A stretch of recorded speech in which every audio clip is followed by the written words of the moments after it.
Estamos de volta com o nosso programa Em Pauta, após esse breve intervalo. E olha, muito obrigado, porque tem muita gente mandando questões, muita gente mandando fotos, muita gente até muito indignada, né, com a situação de saneamento básico. Isso é bom, que uma indignação que crie consciência, isso vale a pena, tá bom? Mas continue mandando questões para nós. Vamos pedir desculpa porque algumas fotos não tem como nós mostrarmos, não temos um recurso ainda para isso, mas a gente vai, à medida do possível, melhorar, vamos colocar essa qualidade aqui também no programa. Mas muito bom é contar com a sua participação.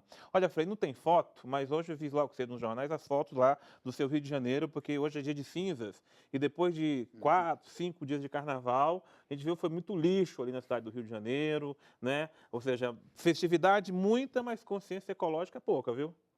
Realmente, infelizmente, não é só o Rio de Janeiro, não é? É que o carnaval lá explode mais. Ele explode em toda parte. Em toda parte se dá a mesma coisa. Menos, talvez, no Japão. Não, não, no Japão, não. Pode fazer a festa que for, tudo estará limpo depois. Logo depois. E nós, infelizmente, de novo, não temos uma cultura do saneamento básico, porque isso faz parte da nossa cultura, jogar simplesmente as coisas de lado, sem nos preocupar com as consequências.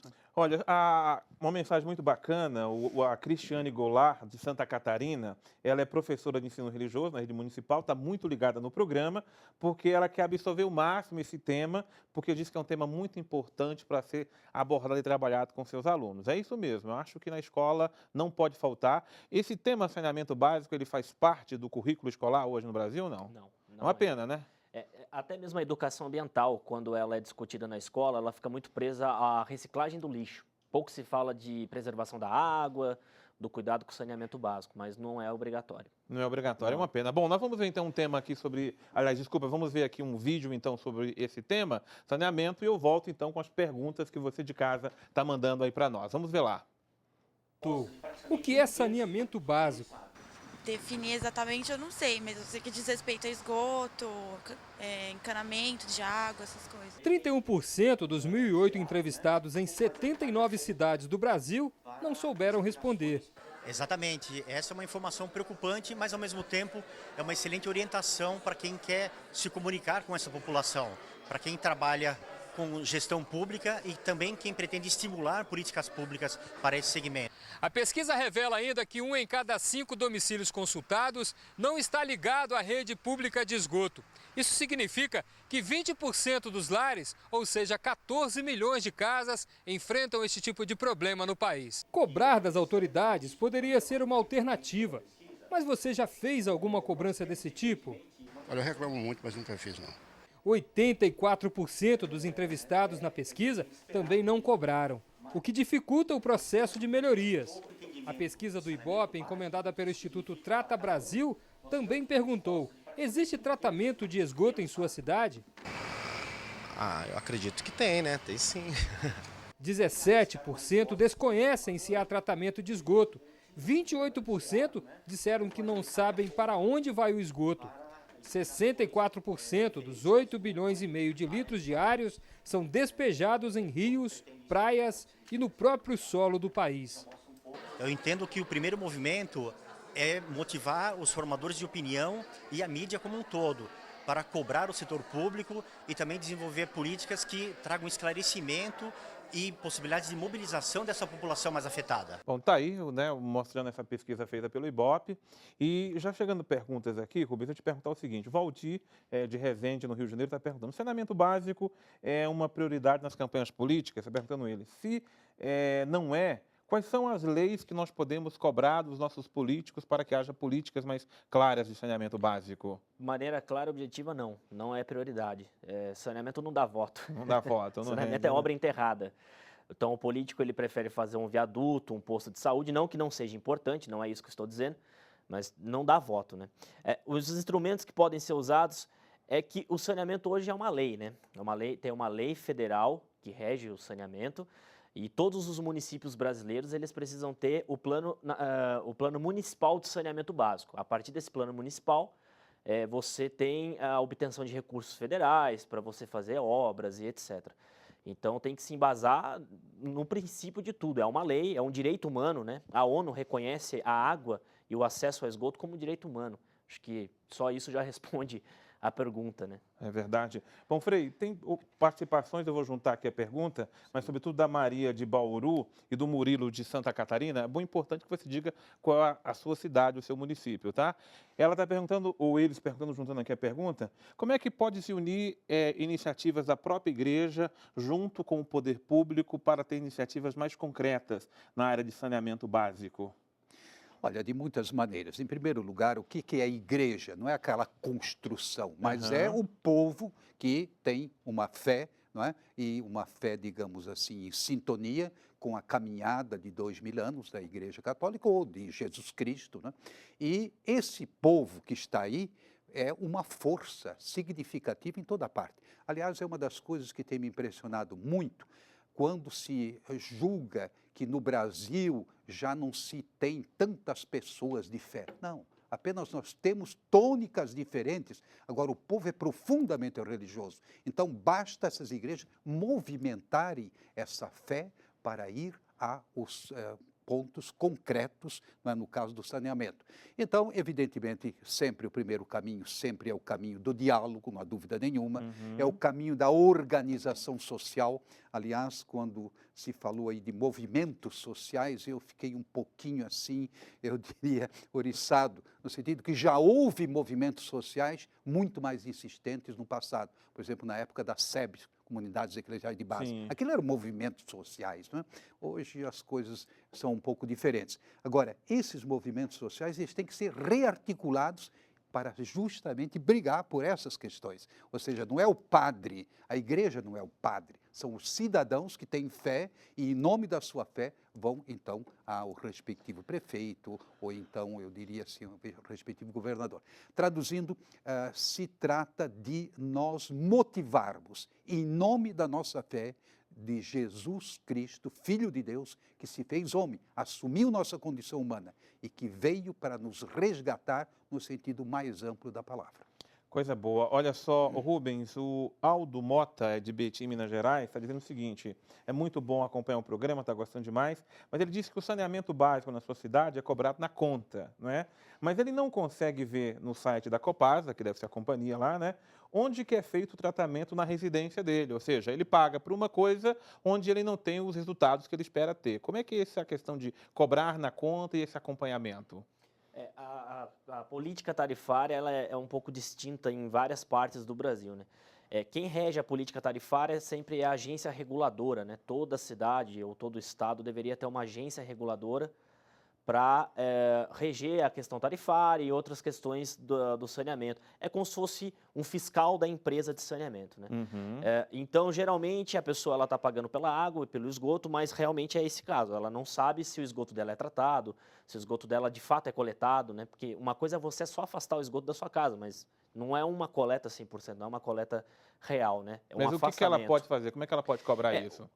Se for a Copasa, eu não tenho informação se Betim é Copasa, mas Ela se está for dizendo que é Copasa. é Copasa. Então tá bom. Bom, se for a Copasa, como é uma empresa pública, isso tem que estar em aberto, né? A empresa tem que fornecer para ela a informação do que é feito no município dela. Em últimos casos, você tem que procurar a agência reguladora. Se não há uma agência reguladora, você parte para alguns mecanismos mais radicais, que é Ministério Público.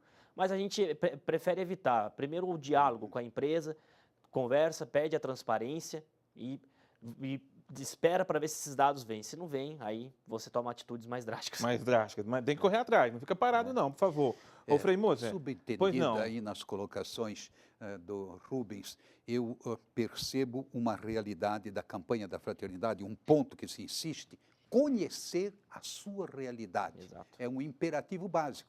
Muitos de nós não conhecem a sua própria realidade, sobretudo quem mora em bairros mais pobres, não é, em morros e assim por diante, não conhece a sua realidade. Talvez conheça aí pertinho da sua casa, mas não o todo, aquele conjunto.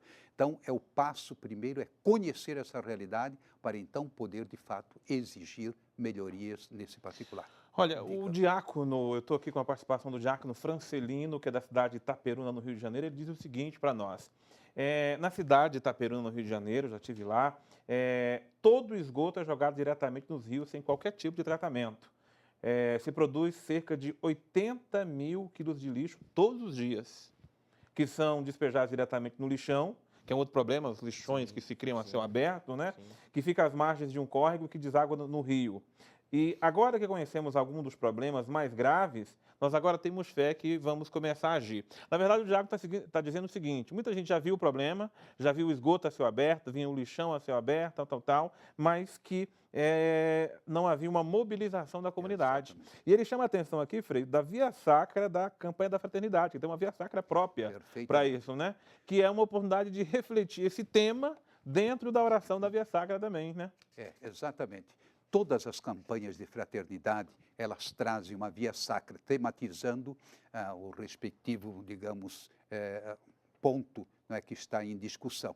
E aqui, no caso, essa via sacra, ela chama atenção para o sofrimento decorrente, não da vontade de Deus. Deus não tem culpa, mas justamente da nossa falta de vontade para resolver os problemas. Então, eu acho que uma via sacra, nesses termos aqui de responsabilidade, ela vai atribuir os males decorrentes, não é, da falta de saneamento, não a Deus, mas à nossa falta de organização e de mobilização. Certo. Rubens Filho, o Cesário Cavalcante é médico sanitarista, ele é de João Pessoa, na Paraíba, e diz o seguinte: se houvesse saneamento básico, diminuiria em 50% a incidência de todas as doenças infecto-contagiosas. Isso seria mais saúde para todos. Você acha que é isso mesmo? Resolveria 50%? Exatamente. Um dos trabalhos do Trata Brasil é justamente verificar essa correlação de falta de saneamento com a saúde, aonde impacta, né? E conversando com o Frei Moser alguns minutos atrás, eu daí expliquei que havia 400 mil internados no Brasil há 3 anos atrás, devido ao contágio do contato com esgoto, com água poluída. Metade desse número era em crianças de 0 a 5 anos. Então, perceba que a gravidade do problema, né, ela vai cada vez mais avançando e não tem idade, né? Ela atinge todos os níveis sociais e todas as idades. Realmente, ter saneamento básico melhora a saúde, previne, né? A OMS, a Organização Mundial da Saúde, diz que para cada R$1 investido em saneamento, você economiza 4 em saúde. Então, perceba-se que é um dado bastante importante. Muito importante. Gente, já são mais de 1000 WhatsApps que chegaram para nós. Obrigado. Não temos condições de responder todos, mas é muito bom saber que você está participando, enviando as fotos para nós. É sinal que nós estamos tomando consciência do problema. Frei, olha só. O Wilton, de Recife, Pernambuco, está dizendo o seguinte: como posso divulgar no meu grupo de oração esse tema do saneamento básico? O grupo de oração está sempre louvando e agradecendo a Deus, mas como é que faz para introduzir um tema desse no grupo de oração? Muito simples. Em primeiro lugar, adquirir o texto básico da campanha da fraternidade. Não da editora Voz, não. Isso aqui é a nível da Conferência, não é, Nacional dos Bispos e nesse ano, não é, ecumênico, como nós já vimos. Em outras palavras, um grupo tem que ter um texto na mão. Para ter dados, porque nem eu tinha esses dados que o nosso professor Rubens está apresentando, vários dados, né? Aqui nós temos vários dados, mas nós temos, sobretudo, um tipo de leitura a partir da compreensão de uma realidade e a partir da nossa fé. Então, esse grupo de oração, eu acho que deveria fazer o que eu encontrei há mais ou menos 50 anos atrás, não é? Eu encontrei, recém-ordenado, eu sou novinho ainda, mas em todo caso, né? Eu cheguei lá, num certo lugar, aí na Baixada Fluminense, e o que eu encontrei lá? Apenas um grupo de homens, só homens, eram 12 exatamente, que se reuniam todos os domingos naquilo que seria uma capela, mas na realidade não era. Muito bem, eles faziam a celebração da palavra, liam um trecho do Evangelho e depois terminavam sempre assim: bom, hoje qual vai ser a nossa ação? Vamos limpar o esgoto que está ali realmente, não é, poluindo, digamos aí, a nossa localidade. Vamos cuidar, não é, das condições de saúde sanitárias daquela família lá. Ou seja, sempre uma ação prática. Então você lê, se inspira e tem que partir para a prática, porque senão, como você falou muito bem no começo, a oração é forte, é poderosa, só que ela pressupõe o nosso poder que vem do alto, o poder da nossa fé. Não é? que se transforma em obras. O Rubens, o Frei trouxe aí já até algumas sugestões de coisas práticas que pode ser feito por qualquer cidadão, né? Qualquer grupo que tome iniciativa, que quer bem do seu município, a sua casa, a sua família. Mas o que se propõe, assim, em termos práticos, para mim que sou cidadão, para o cidadão que está em casa agora nos acompanhando, né? A dona de casa, o que praticamente nós podemos hoje fazer para que o nosso saneamento básico seja melhor, independente das ações governamentais, que também são imprescindíveis? O Frei já disse muito bem que temos que conhecer a realidade, a nossa realidade. Temos que saber quem está na nossa cidade trabalhando e operando, quem é a empresa, e o mais importante de tudo, quem é o responsável pelo saneamento e para quem eu posso cobrar. Porque só o cidadão ele não tem esse poder de fazer a obra, né, de fazer o saneamento, mas ele tem o grande poder de cobrar. Então, ele pode cobrar, o primeiro de tudo é o prefeito. Para muitos que não sabem, a titularidade do saneamento básico é do prefeito. Então, cabe a ele decidir quem vai operar na cidade e quais as diretrizes de saneamento serão seguidas durante os seus anos de gestão. Sempre está muito próximo, apesar de parecer um pouco utópico, mas está muito próximo também de debates em câmaras de vereadores, audiências públicas, pressionando. Porque se você não pressiona, o prefeito não vai fazer a tão sonhada obra, não vai expandir o saneamento básico.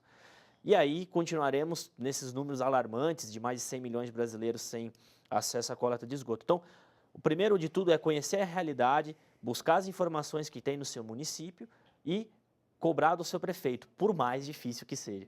Ô, gente, não vai cobrar do prefeito só saco de cimento, não é aquela coisa básica que você quer para você, não, porque tem muita coisa pública aí que nós precisamos cobrar e nos mobilizar. Diga, meu caro Frei. O Rubens Filho, ele chamou a atenção antes para a crise da água, que teve um lado positivo de nos mostrar a importância de nós economizarmos a água, porque ela sempre será insuficiente.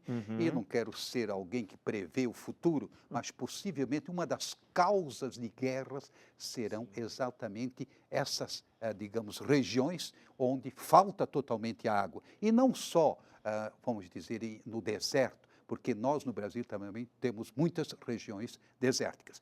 Agora, eu queria nessa mesma linha, não é? A tragédia que acorda. O que houve, Mariana? O que houve, Mariana? Uma tragédia sem comparação, em termos de comparação no Brasil. Então, quem é o responsável? Bom, a empresa está... Mas também faltou vigilância, faltou ir lá ver como é possível acumular tamanha quantidade de detritos de todos os tipos, não é, que vai contaminar não só o Rio Doce, mas o próprio mar. Quer dizer, são coisas assim, são sinais de Deus no tempo. A atenção. Muitas vezes uma tragédia, ela tem essa finalidade, acordar a população para um certo desafio. Eu tenho que chamar a atenção, o Frei lembrou muito bem de Mariana, porque eu acho que a indignação da população foi muito pequena para a proporção do que aconteceu em Mariana, né? A gravidade foi a maior tragédia ecológica que o nosso país já viu, não é?